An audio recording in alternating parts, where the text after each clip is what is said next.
सर्वप्रथम मी हे सांगू इच्छिते की माझा जन्म झालाय शिवनेरी किल्ल्यावरती, जिथे छत्रपती शिवाजी महाराजांचा जन्म झालाय आणि मी जातीत जन्माला आले जी डॉक्टर बाबासाहेब आंबेडकरांची जात आहे. तर मला दोन्हीही वारसे लाभलेले आहेत. ज्या हाताने मी पेनाने क्रांती करू शकते, त्याच हाताने मी तलवारीने सुद्धा क्रांती करायची धमक ठेवते. माझे शब्द नीट ऐका. ही तलवार म्हणजे वैचारिक, ही तलवार म्हणजे शाब्दिक, ही तलवार म्हणजे स्वाभिमानाची, ही तलवार म्हणजे मान सन्मान माज अहंकाराची. जो वर्ग मला नेहमीपासून ऐकत आलाय त्याला या तलवारीचा अर्थ सार्थ कळतो असं मला कळतं. मी एक लेखकही आहे, त्यामुळे मला स्वतःचे शब्द कसे कुठं कशा प्रकारे बोलायचे आहेत, कसे फिरवायचे आहेत, कुठे ट्विस्ट आहे, कुठे शेवट करायचा आणि कुठे क्वामा घ्यायचा हे चांगल्या पद्धतीने कळतं. माझी सर्वांना विनंती आहे, जे जे माझ्या विरोधामध्ये आज महाराष्ट्रामध्ये ज्यांनी ज्यांनी पोस्ट टाकल्या त्यांनी फक्त बिग बॉसला एकच प्रश्न करावा की पूर्ण क्लिप दाखवा. ती पूर्ण क्लिप दाखवा की मी ज्यावेळेस असं बोलले आणि मला इंटरप्ट केलं बिग बॉस कडून, त्याच्यानंतर मी ओरडत राहिले की माझं पूर्ण ऐका, माझं फुल स्टॉप पर्यंत ऐकून घ्या, जे त्यांनी तुम्हाला किंवा पूर्ण महाराष्ट्राला सांगितलेलं नाहीये. ज्यावेळेस मी राकेश बापट, ओंकार राऊत, प्राजक्ता शुक्रे, करण सोनवणे यांच्यासोबत जो संवाद चालू आहे माझा, तो संवाद तुम्ही पूर्ण महाराष्ट्राला दाखवावा अशी माझी विनंती आहे. त्या संवादामध्ये मी हे सांगते की ही तलवार माझी शाब्दिक तलवार आहे, जी तुमच्या सगळ्यांच्या मानेवरती लटकलेली असेल. मी ती शाब्दिक तलवार बिग बॉस मध्ये घेऊन नाही आली आहे. का? कारण मी बिग बॉसच्या घरामध्ये 100 वेळा सांगितलं सगळ्या सदस्यांना की मी माझी बाहेरची बाजू इथे कधीच दाखवणार नाही. कारण माझे शब्द जे असतील विद्रोह, बंडखोरी, अन्यायाविरुद्ध न्यायाची मागणी करणं, हे तुम्हाला कदाचित नाही कळणार. त्यामुळे मी अशा शब्दांचा उच्चार इथे करणार नाही. मी एक खेळाडू म्हणून इथे आलेली आहे, तर तुम्ही मला तसंच बोलावं. त्यानंतर प्रत्येक दिवशी मला एक गोष्ट ऐकायला येत होती की ही भाषणासारखी बोलती, ही भाषणासारखी बोलती, ही भाषण करते, ही भाषण करते. मी त्यांना वाचवायचा प्रयत्न करत होते की तुम्ही असे मुद्दे घेऊ नका. बाहेरच्या मंडळींना जर हे केलं तर मला जो मानणारा वर्ग आहे त्यांचा असा गैरसमज व्हायला नको की ताई कारण पर्टिक्युलर एका माणसावरती किंवा एखाद्या व्यक्तींवरती बोलते तर हे लोक त्याच्या त्या विरोधात तर नाहीये, तिच्या त्या विचारांच्या विरोधात तर नाहीये ना. म्हणून मी त्यांना नेहमी आणि वेळोवेळी सजग करत गेले की तुम्ही भाषणाचा मुद्दा घेऊ नका, तुम्ही मला भाषणावरती बोलू नका. मी तुम्हाला अजूनही एकदा सांगते की मी बाहेरच्या गोष्टी बोलणार नाहीये, कारण तुम्हाला त्या कळणार नाही. घरातल्या एका सदस्याने मला बोललं गेलं की तू खूप ओव्हर एक्सप्लेन करते. त्यावेळेस मी तिला जेव्हा समजावत होते तेव्हा माझे शब्द असे होते की मी यासाठी ओव्हर एक्सप्लेन करते की मे बी 20 वर्ष चळवळीत आहे, माझा जन्म चळवळीचा आहे, ती सवय लागली आहे शब्दाची, बंडखोरीची, विद्रोहाची, त्या शब्दांची सवय लागलेली. चुकून जर माझा कधी असा शब्द जातोय आणि तुम्हाला कळला नाही तर हे तुमचं आणि माझं दोघांचंही नुकसान आहे. त्यामुळे मी ओव्हर एक्सप्लेन करतेय की तुम्हाला कुठे असं नको व्हायला की अरे ही बोलून गेली आणि आम्हाला काहीही कळलेलं नाहीये. त्यामुळे मी ते ओव्हर एक्सप्लेन करत गेले. माझा दुसरा मुद्दा असा आहे, जनतेला मी काय बोलले याची जबाबदारी अजूनही मी ठामपणे घेते आणि मरेपर्यंत घेत राहील. जर अख्ख्या महाराष्ट्राला मी चुकीची वाटतीये तर मी मरण पत्करेल, पण मी माफी मागणार नाही. या गोष्टीवरती अजूनही मी ठाम आहे. मला जर शिक्षा देत असाल तर छत्रपती शिवाजी महाराजांच्या एखाद्या किल्ल्यावरून माझा कडेलोट करावा अशी माझी इच्छा आहे, पण मी अपमानाला सामोरे जाणार नाही. स्वाभिमानाने मरेल, हा माझा शेवटपर्यंत पण असेल. मी जे बोलले त्याची जबाबदारी मी घेते. मला पूर्ण बोलू दिलं गेलं नाही तरी सुद्धा मी एक्सप्लेन करत राहिले की माझा हा मुद्दा होता.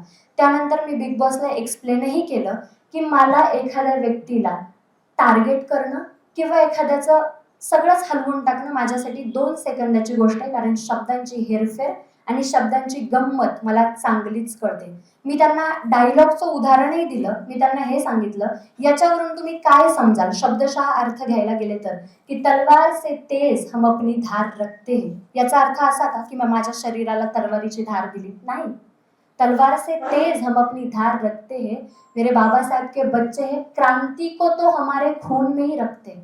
हे उदाहरण देऊन मी त्यांना स्पष्ट करत होते की क्रांती को हमारे खून में रखते याचा अर्थ आम्ही एवढे माणूस म्हणून सजग आहोत की जिथे जिथे अन्याय होईल तिथे तिथे न्यायाची मागणी करण्यासाठी आम्ही उठले जाऊ. मग कुठल्याही धर्मावरती हो, कुठल्याही पंथावरती हो किंवा कुठल्याही माणसावरती हो, हा त्याचा अर्थ आहे. एखादा वैचारिक माणूस या गोष्टीला बरोबररित्या घेऊ शकतो, पण ज्या माणसाला चळवळ माहीतच नाही त्याला ह्या गोष्टी कळणारच नाहीये. त्यामुळे मी त्यांना 1000 वेळा सांगितलं की तुम्हाला माझ्या बाहेरच्या गोष्टी कळणार नाही, पण तुम्ही जर मला चिडीला लावताय, तुम्ही जर मला पोक करताय आणि जर तुम्हाला ऐकायचंच आहे तर मी बाहेर अशी बोलते की बाहेरच्या जगामध्ये मी सरकार म्हणून फिरते आणि हातात तलवार घेऊन फिरते. तर याचा अर्थ असा मी जुन्नरची. तर आमच्या इथे बांगड्यांच्या आधी तलवार दिली जाते, शृंगारच्या आधी स्वाभिमान दिला जातो. स्वाभिमान आमच्यासाठी श्वासापेक्षा जास्त महत्वाचा ठरतो. ही जुन्नरची ओळख आहे, कारण आम्ही छत्रपतींच्या किल्ल्यामध्ये जन्माला आलोय. सर्व महाराष्ट्राला मी हे सांगू इच्छिते. तलवार घेऊन फिरतो म्हणजे खरी खरी तलवार घेऊन फिरायची गरज नाही. आपण संविधानाच्या देशामध्ये राहतोय. ती तलवार मी हेही बोलले की मी हे विसरणार नाही की कोणता माणूस माझ्याशी कसा वागला आणि ती तलवार तशी फिरली जाईल. याचा अर्थ तुम्ही जर वैचारिक आहात तर ती तलवार वैचारिक फिरली जाईल. तुम्ही जर शाब्दिक आहात तर ती तलवार शाब्दिक फिरली जाईल. तुम्ही जर स्वाभिमानाने असाल तर ती तलवार स्वाभिमानाने फिरली जाईल. तुम्ही जर मानवरती जात असाल तर ती तलवार मानेसाठी फिरली जाईल. हा त्या शब्दांचा अर्थ होता. तुम्ही ऐकूनच घेतला नाही आणि अर्ध सत्य तुम्ही जिथं महाराष्ट्राला सांगताय याचा अर्थ मी काय समजू. मग तुम्ही ती पूर्ण क्लिप दाखवावी. त्यानंतर त्यांनी असं सांगितलं की आम्ही तिला निष्कासित करतोय. त्यांनी मला निष्कासित केलेलं नाहीये. कन्फेशन रूम मध्ये मी माझं मत मांडले की मला हा गेम क्विट करायचा आणि मला घराच्या बाहेर जायचं आहे. का त्यांनी या गोष्टी सांगितल्या नाही महाराष्ट्राला की हे तिचं मत होतं आणि तिची इच्छा होती घराच्या बाहेर जाण्याची. तुम्ही जेव्हा अर्ध सत्य सांगताय ते किती घातक असू शकतं हे सर्व महाराष्ट्राने आत्ता बघितले.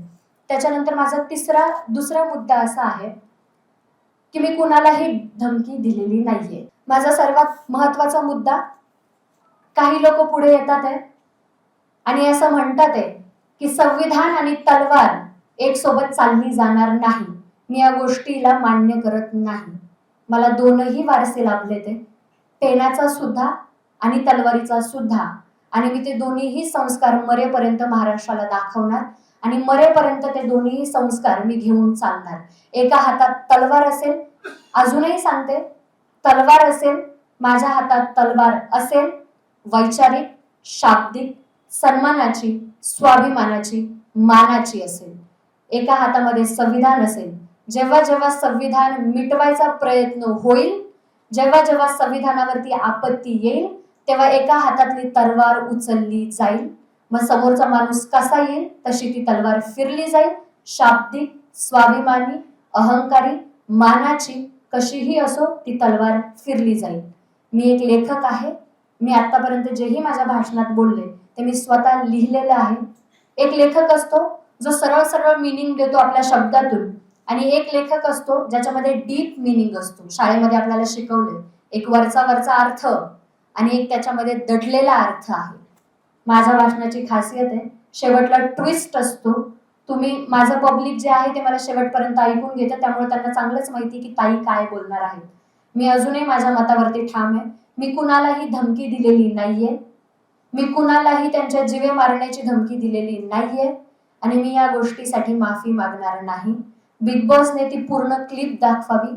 कन्फेशन रूम मध्ये काय झालं काय नाही हेही दाखवावं. मी मान्य केलंय की मी माझे शब्द फिरवणार होती. शेवटला समोरच्या माणसामध्ये एवढे पेशन्स नव्हते की तो ते ऐकल आणि त्याला तो मुद्दा बनवायचा होता.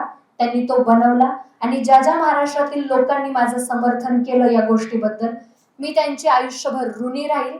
मी खूप खूप धन्यवाद देते की तुम्हाला कळलं या महाराष्ट्रात राहून की या गोष्टींचा अर्थ काय होतो.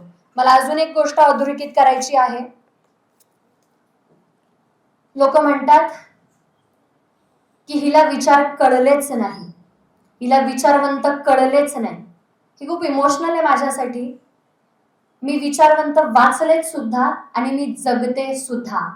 जेव्हा एखादा माणूस माझ्याकडे येतो आणि सन्मानाने जी नजर माझ्यासाठी त्याची झुकते, त्या नजरेमध्ये छत्रपती शिवाजी महाराज मी जगते.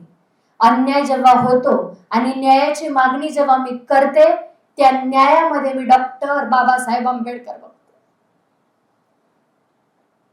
हे मी जगते. एखादा मुलगा आणि एखादी मुलगी जेव्हा शाळेच्या वाटेवरती उभे असतात, तेव्हा मी सावित्री ज्योती बघते. अरे एखाद्याचं मराठ्याचं पोरग जेव्हा जय भीमच्या पोराच्या आनंदामध्ये सामील होतं, तेव्हा मी छत्रपती राजश्री शाहू महाराज बघते, ज्यांनी डॉक्टर बाबासाहेब आंबेडकरांसाठी साखर वाटली होती की पोरग बॅरिस्टर झालं म्हणून. जेव्हा आपण म्हणतो ना, ही मुंबई माझी आहे, गर्वाने जेव्हा म्हणतो, अरे ही मुंबई आमची आहे, त्या लेखणीत मी अण्णाभाऊ साठे बघते. तुम्ही महाराष्ट्रातले लोक इतिहास विसरले असाल, आजही माझ्या रक्तात तो इतिहास झळकतो आणि मला तो दाखवायचा आहे की मी शिवनेरीतली आणि त्या मातीतली मुलगी आहे, जिच्या हातामध्ये बांगड्यांपेक्षा आधी तलवार दिली जाते. स्वतःच्या संरक्षणासाठी, स्वतःच्या सन्मानासाठी, स्वतःच्या मानासाठी ती तलवार नेहमी उठली जाईल. ज्या ज्या लोकांनी माझं समर्थन दिलंय, मी प्रचंड आभारी आहे तुमचे की तुम्हाला हे कळतं.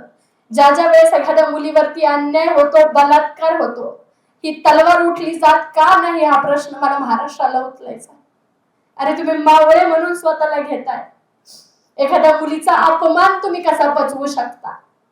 बोलले मी की ती तलवार आहे माझ्या हातात, पण ती तलवार का घ्यायची वेळ येते याचा कोणी विचार का नाही करत आहे.